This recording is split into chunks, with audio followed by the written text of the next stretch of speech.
Recently अभी मैं किसी से बात कर रहा था तो they were complaining of certain magic issues and they were complaining of घर में साया है वगैरह वगैरह।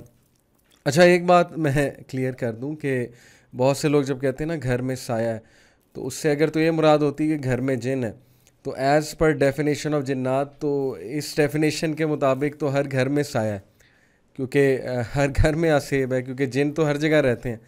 तो अच्छे जिन भी होते हैं, बुरे जिन भी होते हैं, मसाजिद में भी होते हैं जिन, तो इसका मतलब मसाजिद भी आसेब शुदा है फिर तो, according to the definition of आसेब इन सब कॉन्टिनेंट।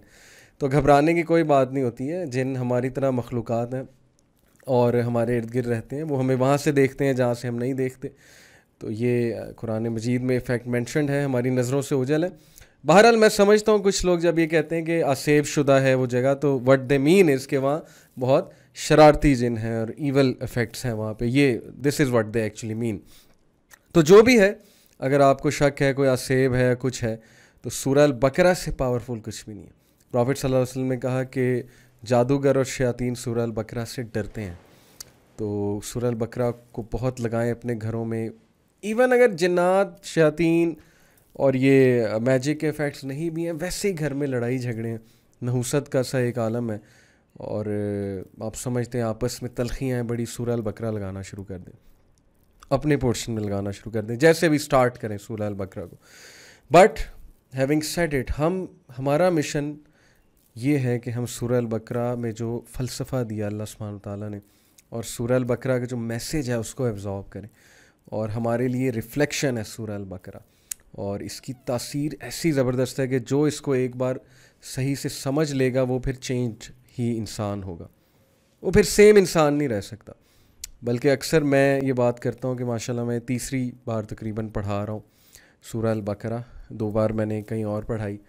तो मैं अक्सर कहता हूँ अपने दोस्तों को, घर वालों को, कि सूरह अल बकरा ने मुझे बहुत मतलब स्ट्रेस नहीं कहूँगा, स्ट्रेस थोड़ा नेगेटिव वर्ड हो जाता है, मतलब सूरह अल बकरा has jolted me, yes this is the word I will use. In fact जैसे प्रॉफिट सल्लल्लाहु अक्सर सूरज के बारे में कहते थे ना, दिस सूरह has turn my hair grey. तो वही बात है असल में कि सूरह अल बकरा की बातें अगर आप समझ जाएं, और जो बनी इसराइल के क्राइम्स का इसमें ज़िक्र है, और फिर जो वार्निंग्स हैं अल्लाह सुब्हानहू व तआला की, और फिर जो एक्सपेक्टेशंस हैं अल्लाह की, तो वाकई ही परेशान होने वाली बात तो है कि हम तो फिर किसी खाते में नहीं है। मुसलमानियत की अगर बात की जाए तो it's a sign of concern, और ये साइन ऑफ कंसर्न होना चाहिए मोमिन की लाइफ में। उसे अपने आप को आईना दिखाते रहना चाहिए, वेयर डू आई स्टैंड। तो उस हवाले से अब तक बनी इसराइल का तज़किरा हो रहा था, और बहुत ही इंपॉर्टेंट पैसेज था, बहुत ही इंपॉर्टेंट पैसेज था पिछली क्लासेस में। अब माशाल्लाह जो ज़िंदगी के उसूल बयान किए जा रहे हैं, मैंने लास्ट क्लास में भी 2 उसूल बताए थे, इससे आगे और भी आ रहे हैं इंशाल्लाह। और फिर सफ़ा मरवा का ज़िक्र आ रहा है, हज का ज़िक्र आ रहा है, फिर बहुत से टॉपिक्स अब खुलेंगे फ़िक़ुल इबादात और फ़िक़ुल मामलात के हवाले से। अब ज़रा टेक्निकल टॉपिक्स आ रहे हैं फ़िक़ुल इबादात और फ़िक़ुल मामलात के हवाले से। तो हम स्टार्ट करेंगे वहीं से जो पिछले जो 2 उसूल मैंने बताए थे आयात से। आयत नंबर 152 से शुरू करते हैं। औज़ु बिल्लाहि मिनश शैतानिर रजीम, बिस्मिल्लाहिर रहमानिर रहीम। फ़ज़्कुरूनी अज़्कुरकुम वश्कुरूली वला तकफ़ुरून, इसलिए तुम मेरा ज़िक्र करो, मैं भी तुम्हें याद करूँगा, मेरी शुक्रगुजारी करो और नाशुक्री से बचो। तमाम इंसानियत को ये अल्लाह ताला मैसेज दे रहा है कि तुम मुझे याद रखो। अल्लाह ताला को याद रखने का मतलब ये कि हर मैटर में अल्लाह को याद रखो। फिर देखो तुम्हारा कैरेक्टर क्यों नहीं बिल्ड होता है, फिर देखो कि तुम गुनाहों से बचते हो कि नहीं बचते हो। बी कॉन्शियस ऑफ अल्लाह। और यहाँ ज़िक्र करने से ऑब्वियसली मुराद है अल्लाह की हम्द बयान करो और नमाज कायम करो। जैसे इसी की तफसीर सूरह तोहा में अल्लाह ताला मूसा अलैहिस्सलाम को कहते हैं कि अक़िमिस्सलात लिज़िक्री, कि मूसा नमाज कायम कर मेरे ज़िक्र को बुलंद करने के लिए। तो यहाँ फ़ज़्कुरूनी अज़्कुरकुम, यानी तुम नमाज़ पढ़ो, ज़िक्र करो, मुझे याद रखो, मैं तुम्हें याद रखूँगा से मुराद ये है कि अल्लाह ताला हर हालत में, गुर्बत की हालत में, फ़क्र की हालत में, अच्छी हालत में, जब हमारे पास बहुत कुछ है उस हालत में, खुशी गमी दोनों में हमें याद रखेगा। और जिस शख्स को अल्लाह याद रखे सोचे कि उसकी लाइफ फिर कैसी बन जाएगी।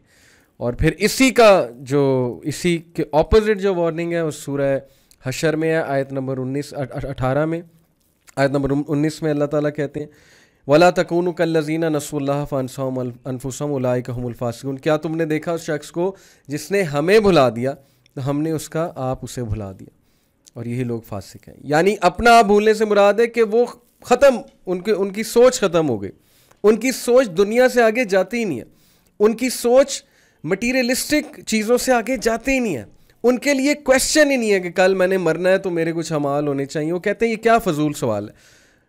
उनके लिए मिशन ही नहीं है, लाइफ का कोई पर्पज़ ही नहीं है, बस ये पर्पज़ है कि मैंने पैसे कमाने, दबा के मैंने पैसे कमाने और किसी तरह मैं अमीर हो जाऊँ, बस दैट्स इट।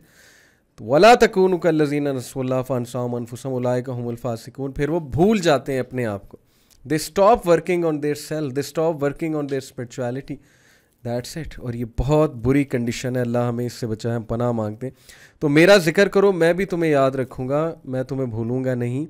अच्छा, यहाँ से कोई ये ना समझे कि इसका मतलब है कि जो याद नहीं करता अल्लाह को या जो गुनाहगार है इसका मतलब कि अल्लाह उसे याद नहीं करता है, अल्लाह उसका रिप्लाई नहीं करेगा। ऐसी बात नहीं है। यहाँ पे बात ये हो रही है कि ये रूल है कि जो मुझे याद करेगा फिर अल्लाह ताला उसको उससे भी अच्छे से याद करेगा, याद रखेगा। ये असल में मोटिवेशन दी जा रही है उन लोगों को कि जो लोग अल्लाह को याद रखते हैं, ताने खाते हैं लोगों से, हिजाब पे ताने, दाढ़ी पे ताने, मुस्लिम लिबास पे ताने, मुस्लिम रवैये पे ताने, तो अल्लाह उन्हें यहाँ मोटिवेट भी कर रहे हैं कि तुम चूँकि मुझे याद रखते हो, मुझे याद रख के करते हो, तो मैं तुम्हें याद रखता हूँ। ये उन्हें डबल ऑनर दिया जा रहा है, ठीक है, ये भी एक बात है। और ओवरऑल ह्यूमैनिटी को बताया जा रहा है कि तुम मेरा जिक्र करो, मुझे रिमेंबर रखो हर मामले में, तो मैं तुम्हें याद रखूँगा। लेकिन अगर तुम भुला दोगे और मेरे अहकामात से आराज़ करोगे, फिर जाओगे, तो फिर वही है जो सूरह तोहा में वार्निंग है, फ़इन्नहु मईशतन ज़नका, फिर तुम्हारी मईशत को मैं तंग कर दूँगा, तुम्हारी लाइफ डिफ़िकल्ट हो जाएगी। और ऐसा ही होता है क्योंकि दीज आर द रूल्स कि जब इंसान अल्लाह की नहीं मानता तो अल्लाह उसे थोड़ा सा खींचता है, क्योंकि हम अल्लाह के बंदे हैं। जैसे पेरेंट्स की जब बच्चे नहीं मानते तो पेरेंट्स के पास राइट है थोड़ा सा खींचे उन्हें, तो पेरेंट्स के पास जब राइट है तो रब्बुल आलमीन के पास कोई राइट नहीं है कि वो अपने बंदों को खींचे, जैसा मर्जी उनके साथ सलूक करे कि वो वापस आ जाएं। इसलिए ये सारी चीज़ें ओवरऑल आपके माइंड में होनी चाहिए। और वशकुरूली वला तकफुरून, और तुम लोग शुक्रगुजारी करो मेरी और ना शुक्री से बचो, कुफर से बचो। अल्लाह ताला हमें ग्रेटफुलनेस का जो है वो यहाँ पर मैसेज दे रहे हैं कि gratefulness is going to take you a long way.